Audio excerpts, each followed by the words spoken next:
Now we are trying to transform our energies towards the energy of the spirit.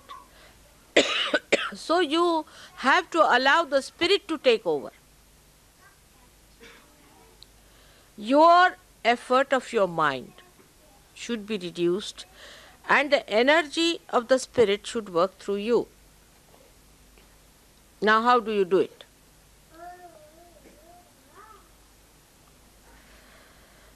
First is detachment. Detachment. Detachment start with the thought. Let us see the thought. It's called as vichara shaithilya, relaxation of the thought. But still this mind, which is quite silly, tries to impress upon you that you have to use the old junky instrument of this mind. And it asserts that better use. And when you start using that, ego comes in, you get attached to it. And what you lose is your progress, and thus the joy is minimized. How do you detach yourself? For a person who is absolutely detached, it's very difficult to explain how to detach, isn't it? I'll try. Now, I cannot get attached, that's the problem is. So just now if you give up your satta, your own domain, you get into the domain of your spirit.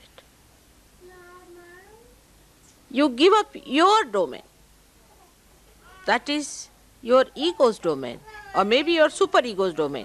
You give up that and try to see things how it works out. Now, what is the testing point of it? How do you test it? It works out. That's the point of testing. It works out. Allow it to work out. Don't put your attention. Attention has the second part of it, the tension. And don't try to say, why not today? It should have happened today. We expected it to happen. Why not at this moment? That's your ego. Thy will be done. So the thought that starts moving in our mind all the time, which creates tensions, is not the thought of the spirit. So, what you should say? Not this thought. Not this thought. Yan neti neti vachanai nigamo avochus. Not this thought, not this thought, not this thought. And see how you relax. Now you are relaxing. Not this thought, not this thought. Just go on refusing, accepting any thought.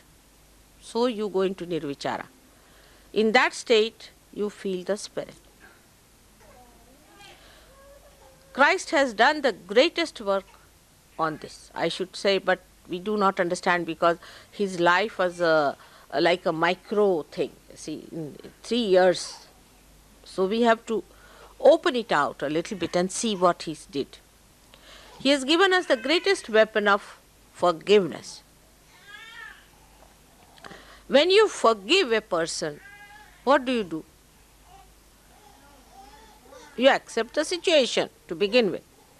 And secondly, you forgive what you think has been done wrong to you. But because nothing can be done wrong to your spirit, you just forgive because you are the spirit. And when you forgive, you have found that your tension goes away. So even to your thoughts, if you say, all right, forgive this thought, because thought is also not to be punished. Forgive this thought, Forgive everything. Not forget, forgive. Because then you will even forget that you are the spirit. But forgive all the thoughts that are coming to me. Just go on saying this is a mantra. What is a mantra? Is that power of the word that expresses spirit. So this is a very important thing Christ has given us, the weapon of forgiveness. Everybody has that weapon. Everyone can use that weapon. You don't have to put in any effort for it. You don't have to pay for it. It's just you have to say, I forgive. You will be amazed, your nerves will soothe down. This tension, this pressure of these modern things will be reduced if you go on saying, I forgive. I forgive them. For example, you go and see some sort of if you happen suddenly to see something very filthy according to the spirit. Maybe it is very exciting according to normal human beings, but we are abnormal people. And for us, if we find it rather ugly, then the best thing is to get over is to say, I forgive. Because they are ignorant. They are blind. They are not yet there where I am. I am the one who is at the source of enjoyment, at the source of peace, and while these are not, so I forgive. And you'll be amazed that this forgiveness that Christ gives you works out. Vichara Shaithilya is the relaxation of the thought. Now this opposite movement that you have to move, first of all, should start at this point today from forgiving others. Now what happens when you forgive someone? That means you do not react. The power to react to somebody's injuries, insults is finished. And when that power is finished, you become a powerful person. Because nobody can now overpower you. Because nobody can kill you. Nobody can hurt you. Nobody can do anything to you. But it is not, again, I'll say, shamelessness. See, people can think that it is shamelessness. So, if somebody says to you something harsh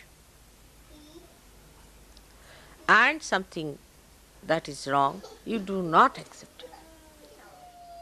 So, in Sahaja Yoga, one has to understand that it is just the central path, is just the balancing thing which is important, is not an extreme of anything. Like when we go to say that you must forgive everyone, is not going to that extreme where you have done some wrong and somebody says to you, you don't take that part of it. It doesn't mean that. Again, discretion is the engine of your movement. So you have to see that if they have said it, something like that, is it, have I gone against the spirit? It's a very thin road on which you have to walk. One side is the huge, big Gibraltar, rock of Gibraltar of your ego. The another side is a superego. In between is a small discretion path going on which you have to see both the sides.